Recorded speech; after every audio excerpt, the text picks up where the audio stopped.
안녕하세요. 부버지 김현민 기자입니다. 토트넘이 지난 주말 노팅엄 포레스트하고의 경기에서 3대1 완승을 거두면서 3경기 연속 무승의 슬럼프에서 탈출하는 데 성공했습니다. 이러한 가운데 토트넘이 사우스햄튼하고의 프리미어리그 28라운드 원정 경기를 치를 예정입니다. 토트넘이 노팅엄전 승리를 시작으로 상승세를 탈 수 있을지 아니면 다시 한번 발목을 잡힐지 프리미어리그 28라운드 사우스햄튼과 토트넘의 경기를 프리뷰해보도록 하겠습니다. 해당 경기는 한국시간 3월 19일 자정 사우스햄튼 홈구장 세인트 메리 스타디움에서 열릴 예정입니다. 사우스햄튼은 현재 프리미어리그 최하위에 위치하면서 강등 위기에 놓여있는 상태죠. 다만 잔류권인 17위 웨스트햄하고의 승점 차가 단 2점밖에 나지 않습니다. 즉 한 경기 결과에 따라서도 잔류권은 올라설 수 있다라고 할 수 있겠죠. 이러한 가운데 사우스햄튼은 루벤 셀레스 원래 코치였죠. 하제니트 감독 밑에서 코치를 했었는데 그 루벤 셀레스 감독 체제에서 최근 5경기 2승 1무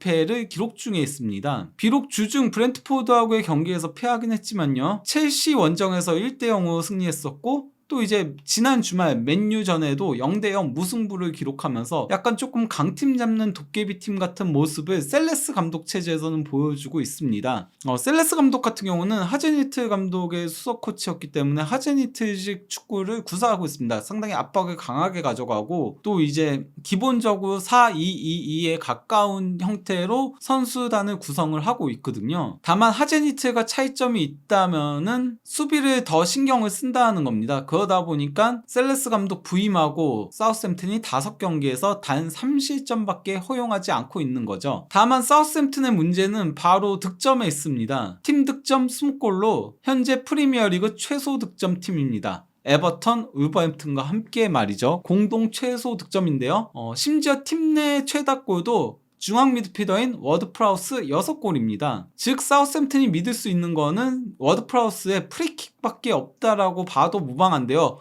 점에 있어선 말이죠. 실제 워드 프라우스는 프리킥으로만 프리미어리그에서 17골을 넣으면서 전설적인 프리키커였죠. 맨유 소속이었던 데이빗 베컴의 18골에 이어 프리미어리그 역대 프리킥골 최다 2위에 이름을 올리고 있습니다. 프리미어리그 역대 프리킥골 순위는 아래와 같은데요. 베컴 18골, 워드 프라우스 17골. 그 뒤가 이제 티에리 앙리 12골, 호날두 12골, 졸라 12골. 그러니까 3위권과의 격차가 좀 크게 난다라고 할 수 있겠죠. 게다가 워드 프라우스는 아직 만 28세니까 베컴의 기록도 충분히 넘어서고도 남는다라고 할 수 있겠습니다. 20골도 충분히 기록을 하고도 남을 걸로 보이는데요. 비단 워드 프라우스는 프리미어리그만이 아닌 유럽 모델 리그에서도 프리킥에 있어서는 정평이 나 있습니다. 축구 통계 전문 업체인 옵타가 프리킥골을 집계하기 시작한 게 2006-07 시즌부터이거든요.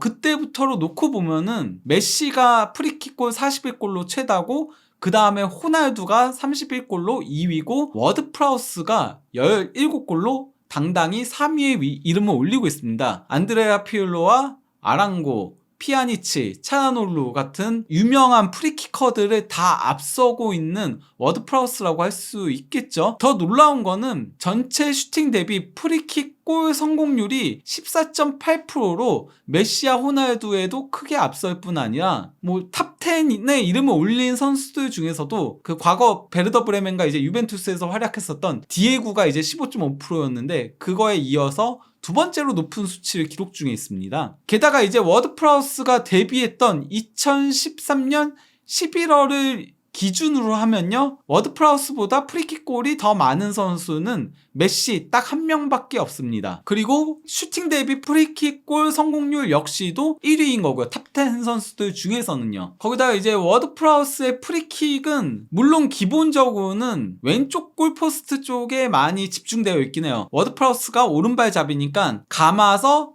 니어 쪽으로 많이 찬다라고, 그러니까 수비벽을 넘겨서 많이 넣는다라고 할 수 있는데요. 그쪽이 더 많긴 하지만은 그래도 파포스트 쪽으로도 은근 찰 줄 아는 선수다라고 할 수 있겠죠. 지난 주말 맨유전에도 파포스트로 프리킥을 잘 감아찼었는데 그게 골대를 맞는 불운이 있었습니다. 그래서인지 토트넘의 안토니오 콘테 감독 역시도 기자회견에서 사우스햄튼의 프리킥을 주의해야 한다라고 했는데요. 뭐라고 얘기했냐면요. 질문 자체는 이제 사우스햄튼이 브렌트포드와의 경기에서 패했다. 그 경기 봤냐라고 이제 기자가 물어보니까 뭐라고 답했냐면요. 그렇다. 사우스햄튼의 맨유전 무승부와 첼시전 승리도 봤다. 그건 패한 것만 본 게 아니라는 거죠. 이기고 비긴 경기들, 강팀들의 발목을 잡는 경기들도 봤다라고 하면서 내 생각에 사우샘튼은 정말 균형 잡힌 팀이고 공수 밸런스가 잘 잡혀 있다는 얘기입니다. 세트피스에서 차이를 만들었다. 모두가 알다시피 사우샘튼은 세트피스에 매우 능하다. 코너킥과 스로인 포함 모든 세트피스에 주의해야 한다. 정지된 상황, 이게 이제 세트피스를 얘기하는 거거든요. 정지된 상황에서 그들은 모든 측면에서 정말 위협적이고 무엇보다도 난 그들이 엄청난 에너지를 가진 팀이란 걸 봤다. 이거 유명하죠. 사우샘튼은 하젠휘트 감독 밑에서 압박 계수가 리즈와 함께 가장 높았던 팀이니까요. 프리미어리그에서요. 다시 이제 내용으로 돌아와서요.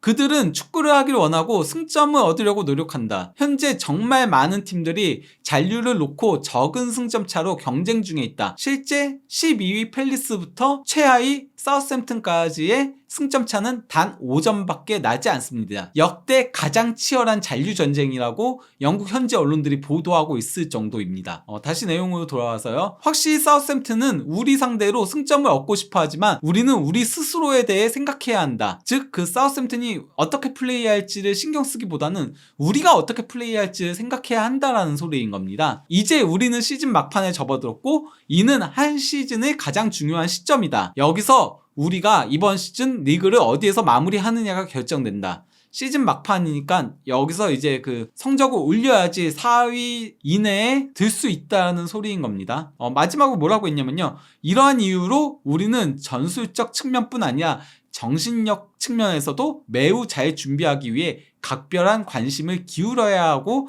집중해야 하며 많은 에너지를 가지고 나서야 한다. 이런 종류의 경기에선 집중하고 강해지며 싸울 준비가 되어 있어야 한다. 양팀 다 승점 3점이 절실한 팀이니까 정말 치열하게 나설 거기 때문에 정신력이 정말 중요하다는 얘기인 겁니다. 이러한 가운데 토트넘은 지난 그 노팅엄하고의 경기에서 3대1 완승을 거두면서 이전 3경기 무승의 슬럼프에서 탈출하는 데 성공했어요. 일단 이전 3경기는 토트넘에게 있어서는 최악이었다라고 할 수 있죠. 셰필드 유나이티드하고의 FA컵에서 그것도 하브리그 팀인데요. 0대1로 패하면서 탈락했고요. 또 이제 울버햄튼하고의 리그 경기에서 0대1로 패했고 울버햄튼도 현재 잔류 놓고 경쟁하고 있는 팀이니까 사실 토트넘이 이겨야 되는 경기였죠. 거기다가 이제 그 AC 밀란하고의 챔피언스 리그 2차전에서 0대0 무승부에 그치면서 1차전에 0대1로 패했기 때문에 1무 1패로 챔피언스 리그에서도 탈락하게 되면서 사실상 15년 무관이 확정된 상태였죠. 그래도 노팅엄전에서 3대1 완승을 통해서 분위기 반등에 성공했는데요. 그 경기에서 가장 큰 차이는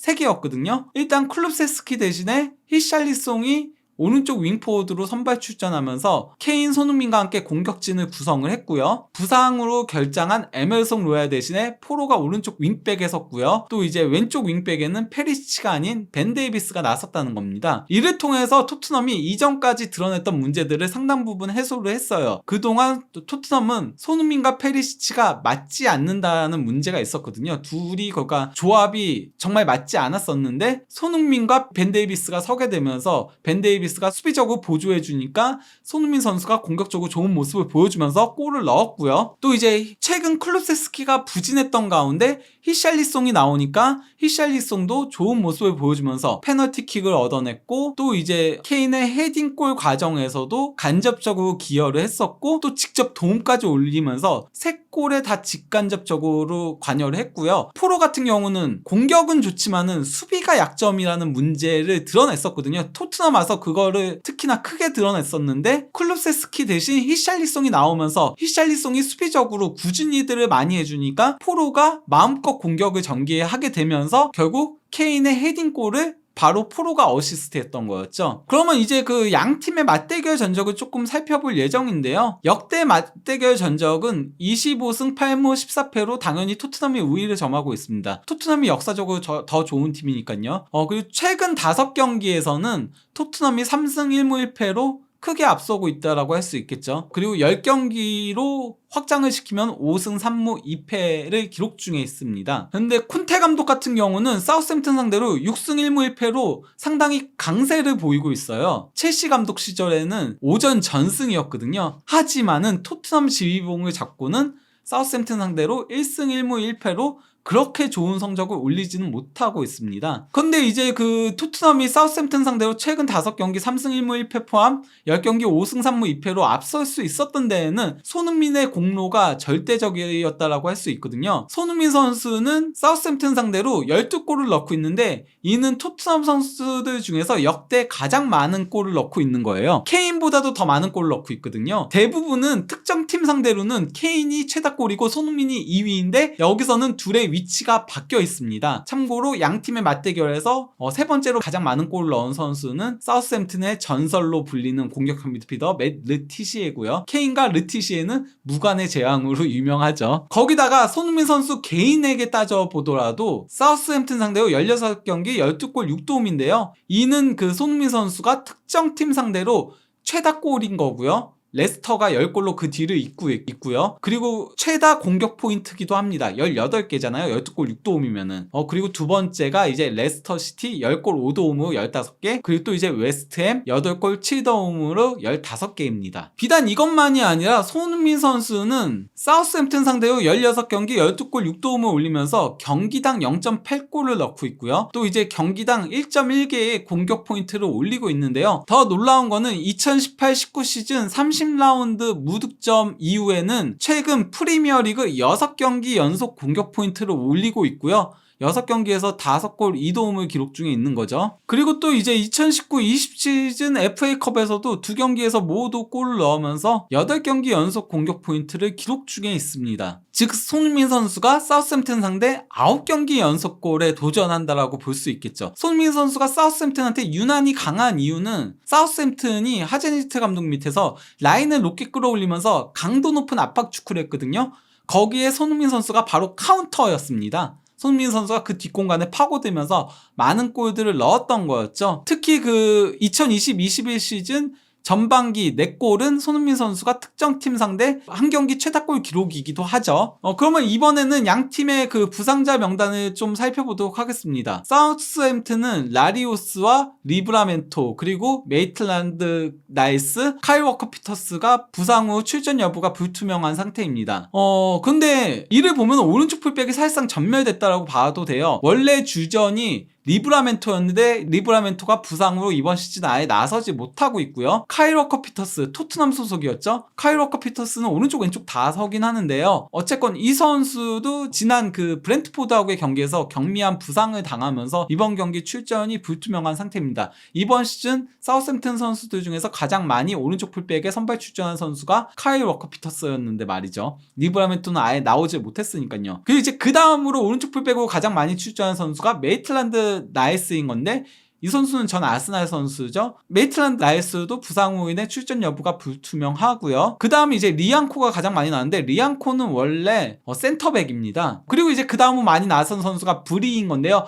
브리는 센터백과 좌우 풀백을 모두 서는 멀티 백업 선수라고 할 수 있고요. 라리오스가 그 다음으로 많이 나왔는데 라리오스는 일단 뭐 이 선수가 왼쪽 풀백인데다가 부상 후 못 나옵니다. 결장이 확정이고요. 그리고 엘유누시가 그 다음인데 엘유누시는 원래는 윙이죠. 윙인 선수도 풀백을 서야 됐을 정도로 오른쪽 풀백에 부상이 많다는 겁니다. 토트넘은 뭐 추가적인 부상은 없고요. 에메르송 로얄이 부상 회복 여부가 조금 관건이라고 할 수 있겠죠. 현재 뭐 경미한 부상 상태니까 벤치에서 대기할 가능성은 충분히 있습니다. 그러면 후스쿼드에서 예상한 양팀 선발 명단인 건데요. 일단 후스쿼드는 사우스햄튼 오른쪽 풀백으로 브리가 선발 출전할 거라고 예상을 했습니다. 토트넘은 지난 노팅엄전과 동일한 선발 라인업으로 나설 걸로 예상을 했는데요. 만약 이렇게 사우스햄튼이 선발 라인업을 나온다면은 손흥민 선수가 상대 뒷공간에 파고들 수 있는 여지가 상당히 많다라고 할 수 있겠습니다. 브리도 센터백이다 보니까 뭐 그렇게 아주 빠른 선수는 아니라고 할 수 있고요. 베드라넥은 느린 센터백이거든요. 그렇기 때문에 손흥민 선수가 빠른 스피드로 공략할 수 있는 여지가 있다라고 할 수 있겠죠. 제가 사우스햄튼 감독이라면은 어차피 베드라넥이랑 벨라코찹 둘 다 오른발잡이거든요. 벨라코찹은 상당히 빠른 센터백이에요. 어리고 힘이 좋고. 그러니까 저라면은 벨라코찹을 오른쪽 센터백으로 배치하면서 손흥민의 배후 침투를 저지하려고 할 것 같아요.